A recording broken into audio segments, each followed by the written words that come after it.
Sup all, it's Dustin. Let's cut to the chase. Do you like winning?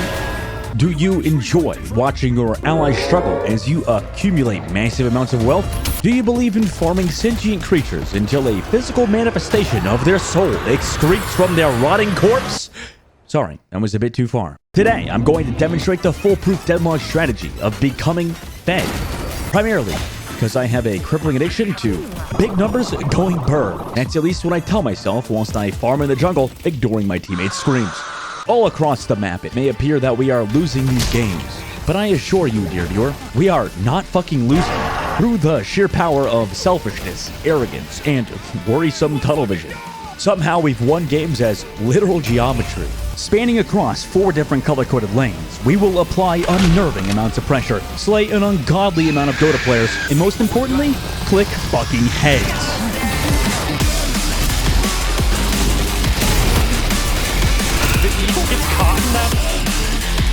I'll do it! I will eat your ass!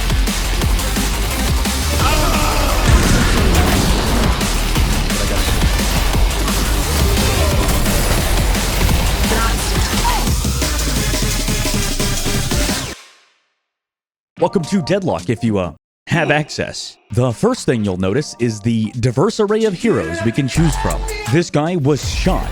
This dude was frozen in ice. And this man's just an asshole. No, seriously, that's lore accurate. Speaking about the lore, you are a slave. Probably. I say probably because the story is basically non-existent. And if it's anything like Dota 2 lore, God save us all. All we know is that Walmart and Target are hiring the homeless to become professional hitmen. Just like when my Aunt Diane tried to hire the Cox Communications guy to kill my uncle. If you're wondering, no, it wasn't successful. The dude just told the police. However, in this universe, the Cox guy has superpowers and is clinically insane. So my Uncle Jerry would have probably been killed. Currently, both sides are stuck in some sort of stalemate. That doesn't sound right. They're like stuck in a standoff? Nah, that ain't it. Regardless, they both need your help to shoot the other one in the face. Literally. To end the game, you need to shoot one of them in the face. And in order to do that, you need to get good. Since Deadlock is not an easy game, I would genuinely suggest for you to focus on 1 or 2 characters at first. Otherwise, you'll end up 1 in 11 like this Vindicta. However, I'm not here to baby you, as this isn't an IGN guide. Not that that would be helpful. Instead, I'm going to give you some positive reinforcement. Like a dog owner who thinks his velvet hippo is kind and definitely does not want to eat that baby. Who's a good boy? Who's a good little Elo terrorist? Personally, I have a few characters that I main. My favorite hero is the British woman, not because of her bubblegum vape scent or her tectonically formed dental genetics, but because of her power to throw her life away. That's right. Your strongest ability is to commit self-harm. Me when I'm Northern Ireland. Honestly, it is pretty funny that they gave Lady Geist a bomb. The bomb in question, however, works less like a bomb and more like the new Delhi River.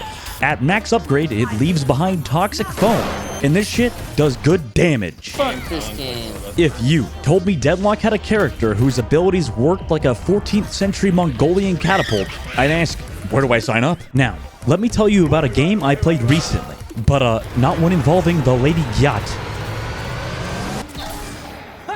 Sorry to all the Rizzlers out there.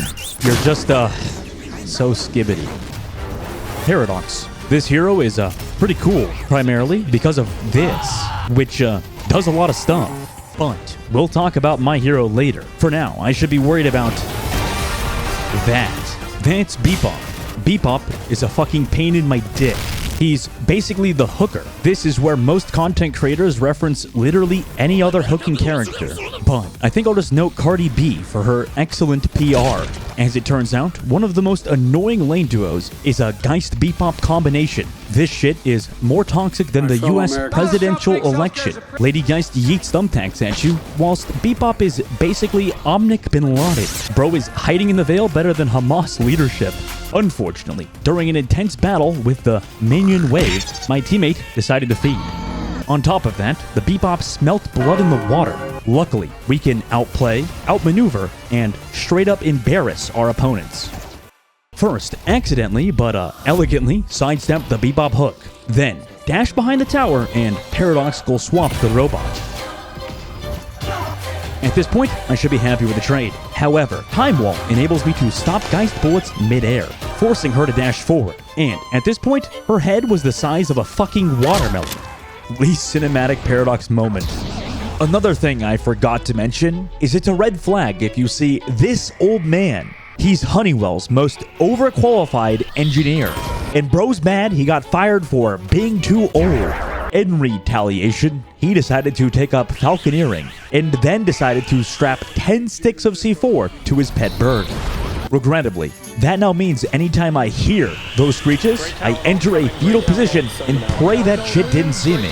Now, this match wasn't just 1v2s. In fact, believe it or not, there's actually 6 players on each team, which if you do the math, means at least one team fight will be, incomprehensible. Furthermore, because I hate myself, I'm going to attempt to retell the absolutely perplexing last team fight. Initially, our Shiv caught out their pocket, forcing a hasty retreat. However, Lady Geist lurked around the corner and blasted Shiv's ass. Then, their Wraith used telekinesis on our Lash, who came into peel, requiring him to run the fuck away. All the while, our Haze, who was invisible at that exact spot, used her ultimate bullet dance. Then, I showed up just to get fucking hell swapped by the white-haired bitch. And, just in the nick of time, our Lash returned from being stuck off camera to use his own ult and kill Lady Geist. During this, Bebop hooked our McGinnis and used Hyper Beam. Simultaneously, Pocket engaged upon McGinnis to send her back to TF2. At the same time, Inferno sprinted past those two and a fucking bird to delete Bebop.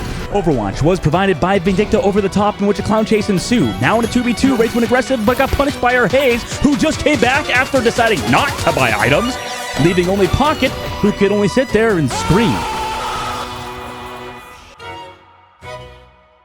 Oh yeah, Grey Talon was in yellow lane the whole time. Eventually, Shiv just came back to harvest his organs. That was absolute pandemonium. If you were to compare a Deadlock team fight to a brawl inside a monkey exhibit, I honestly would be hard-pressed to find a difference. And that's why I wholeheartedly recommend Deadlock. At first, you will be lost, confused, and maybe even a little turned on. But that's a part of the Deadlock experience. And if you want to experience more of these videos, please like and subscribe. But if you're a little rebellious, maybe even a little dangerous, you can join my Patreon for only 1 shekel. In the meantime, thank you to those of you who have already joined the Goon Fleet. I already have studied your names, printed them, and stuffed the sheet into my unused flashlight. And finally, one last thank you to you for watching.